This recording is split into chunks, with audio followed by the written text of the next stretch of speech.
I'm Elizabeth Burr from Jefferson County, Colorado. I teach at Normandy Elementary School. This is a reflective conversation between myself, Rebecca Cheo, my principal, and Julie Nieto, my assistant principal. We're using the CDE Quality Teacher Standards as our guide, and the other piece to our guide is the Jefferson County Educator Effectiveness rubric. In looking at the state evaluation system and standards for visual arts, which are directly correlated to JEFCO standards, visual arts, and teacher rubrics, one of the questions in looking at this connection that is highly important and critical work is that integration and connection so that content areas are not standalone. So how have you integrated writing, which is our UIP focus, into visual arts in an authentic and logical manner? Sure, and with the Unified Improvement Plan, one of my educator effectiveness goals is individual educator growth goals is to use writing as a narrative and informational structure for the students. And what we use here at Normandy is SRSD. So using the SRSD writing structure within the classroom for students to reflect on their work. That's one of the Colorado state standards for visual arts is reflection. And so it's authentic in the respect that the students are using vocabulary that's visual arts vocabulary, and also guiding questions that are from the visual arts JEFCO CAP. So those guiding questions and the vocabulary along with the SRSD structure help me to see student growth, but also help them to grow as thinkers and envisioners in the arts. So it's that's something I'm trying to work toward. yes. So what I'm hearing is that you not only have them reflect and self-regulate, but it's incorporated in a day-out, day basis as they're writing about the processes that they have used. Exactly. So for example, today with sixth grade, we're making some self-portraits that are about metaphor, and they're mixed media. And one of the speaking and listening pieces was they did a critique sandwich. So that's a structure of giving a suggestion and making a compliment and asking a question. So that's a speaking and listening piece. The next piece to that for them is to use SRSD narrative writing structure to write about how they made their work and what they learned about themselves through making it. So it's both in just the process and then in the summative parts of that I'm using that as an assessment and also just as a thinking piece for kids. So the speaking and listening component that you were referencing with the Colorado academic standards, that you're connecting that in a deliberate way along with the writing component in order to meet those ELA standards. Is that correct? Yes. Can you broaden a little bit more about how students are using that speaking and listening component within the classroom around the process and product? Well, they'll turn and talk about their work. They'll pair share and then go to another group and pair share about what they learned. So they have to listen and then share that out. Another structure that we use is the turn and talk, of course, but they're speaking to each other using vocabulary, using the guiding questions, like I said before, but also about their processes in art, and problem solving is a big piece too. How did you get that color? How did you match that color to that color there? When we think about color theory, when we're thinking about sculpture, we're thinking about how did you get that to balance? How did you keep that clay piece pulled together? Those are problem-solving pieces that are specific to the arts, but also that we use in a big picture way for them to listen, give feedback, and critique each other's work. So give feedback in the way like, here's how I learned how to do it. Here's how I thought about it.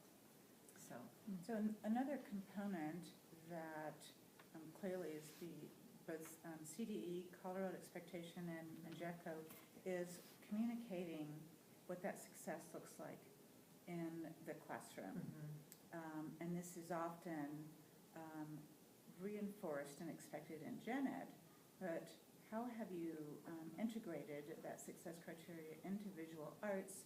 And then how, in addition, does that support that self-reflection, self-regulation process for students as their work here is not begun and ended within a day? It's a longer process.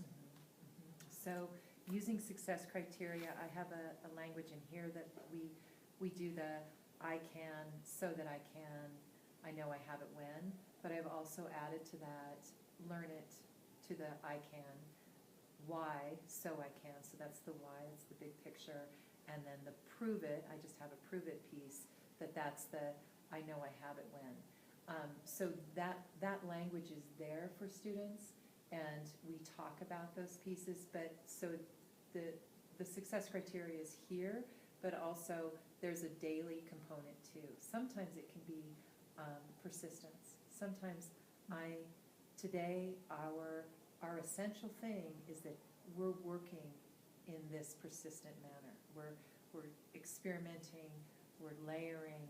It's not, I've covered the whole painting, so I must be done piece.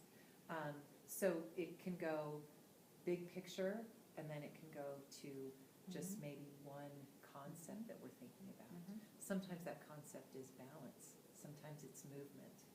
So, And I'm hearing a connection to those graduate competencies and those 21st century learning skills. Is absolutely. That's intentional. Absolutely, absolutely. So when we think about 21st century skills, we think about those pieces breaking down, not breaking down like falling apart, but breaking down into small chunks. Scaffolding those pieces. Exactly, collaborating, skill building, problem solving, information literacy, those kinds of pieces, then that points back to the success criteria. So yes, definitely. So how do you use these documents to integrate those into your lesson planning? When I look at these documents, the quality teacher standards and our JEFCO teacher rubric, what I first look at are the elements. For example, just looking at the quality teacher standard 1 on A, teachers provide instructions that's aligned with academic standards, Colorado academic standards. And I think about my plan of instruction, and I think about what the students need. Then I look over here about what teachers are doing, and encourage student persistence in art making practice. Okay, how am I doing that? Not just once, but how am I doing that consistently? First grade, second grade to sixth grade. And then what are students doing? So that's the piece that I find really helpful about the quality teacher standards and the way the structure is. I can control what I'm doing, and I need to be present and intentional about what students are doing. So what does that look like for me in the classroom? Since I've been at this for a little bit, I think it's important as a seasoned teacher to try to step back and be reflective about what the classroom looks like. Not just that kids are keeping busy, but they really are engaged. They really are persisting, and they know how to do it. They're not just working because I said to. That's the other piece. So this supports your work to plan for greater student-centered work and deeper Yes, in their learning. absolutely. Independent and deep in their learning. It helps me to really think about that because when we're planning all the great structures we have in JEFCO, like Dashboard and CCAP,